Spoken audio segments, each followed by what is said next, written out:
میری زندگی کی کہانی عام سی لگتی ہے، مگر اس میں چھپا سبق شاید ہر عورت کے دل کو چھو جائے۔ میں ایک متوسط گھرانے سے تعلق رکھتی ہوں۔ تعلیم مکمل کرنے کے بعد میری شادی ایک نیک اور محنتی شخص سے ہوئی۔ شادی کے بعد میں ایک بالکل نئے ماحول میں آئی جہاں سب اپنے اپنے مزاج کے مطابق تھے، مگر جس شخصیت نے مجھے سب سے زیادہ متاثر کیا وہ میرے سسر تھے۔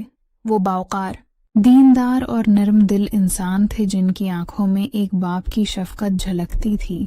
ان کے لہجے میں ہمیشہ نرمی اور باتوں میں محبت ہوتی تھی۔ میں جب کبھی کسی کام میں غلطی کر بیٹھتی تو وہ کبھی ناراض نہ ہوتے بلکہ مسکرا کر کہتے، بیٹی، نیت صاف ہو تو کام خود بہتر ہو جاتا ہے۔ ان کی باتیں میرے دل کو چھو جاتی تھیں اور میں ان کے سامنے ہمیشہ عزت سے پیش آتی۔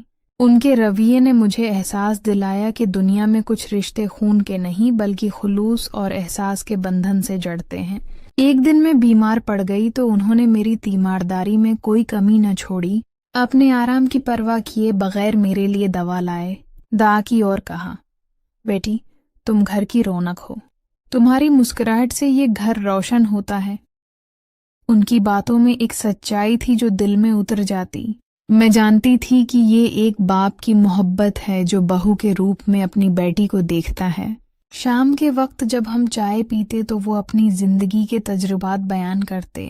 وہ کہا کرتے، بیٹی، محبت اگر عزت اور حدوں کے اندر رہے تو عبادت بن جاتی ہے، مگر اگر وہ حد سے بڑھے تو گناہ بن جاتی ہے۔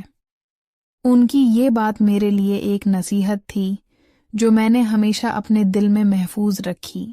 میری ساس کبھی کبھی ہنستے ہوئے کہتے ہیں کہ لگتا ہے ابو تمہیں بہت پسند کرتے ہیں، تمہارے بغیر تو وہ چپ ہی نہیں رہتے۔ میں مسکرا دیتی، مگر دل ہی دل میں دعا کرتی کہ اللہ اس محبت کو ہمیشہ پاکیزہ رکھے۔ میرے شوہر بھی ان کے اور میرے تعلق کو سمجھتے تھے۔ انہیں کبھی شک نہ ہوا کیونکہ وہ جانتے تھے کہ ہمارے درمیان صرف خلوص، احترام اور دعاؤں کا رشتہ ہے۔ وقت گزرتا گیا اور میں ان کے اور قریب ہو گئی، جیسے بیٹی اپنے باپ کے قریب ہوتی ہے۔ جب وہ بیمار ہوتے تو میں ان کا خیال رکھتی، ان کے سر پر ہاتھ رکھ کر قرآن پڑھتی۔ وہ اکثر کہتے، بیٹی، تمہارے ہونے سے میرے بڑھاپے میں سکون آ گیا ہے۔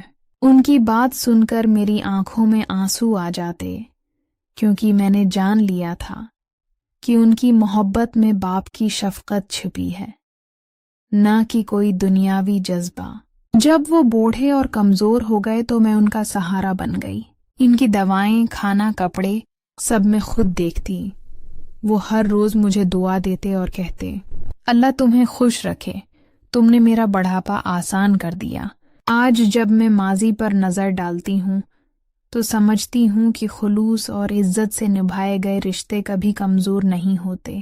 محبت صرف وہ نہیں جو جذبات بھڑکائے، بلکہ وہ بھی محبت ہے جو احترام میں چھپی ہو، خدمت میں جھلکے اور دعاؤں میں بسی ہو۔ میری کہانی کا یہی سبق ہے کہ اگر نیت صاف ہو تو ہر رشتہ مقدس بن جاتا ہے۔ سسر اور بہو کا رشتہ اگر خلوص، محبت اور سمجھداری کے ساتھ نبھایا جائے تو وہ باپ بیٹی کے رشتے سے بھی زیادہ مضبوط ہو جاتا ہے، کیونکہ اصل محبت وہی ہے جو دل کو روشنی دے مگر حدوں کو کبھی نہ توڑے۔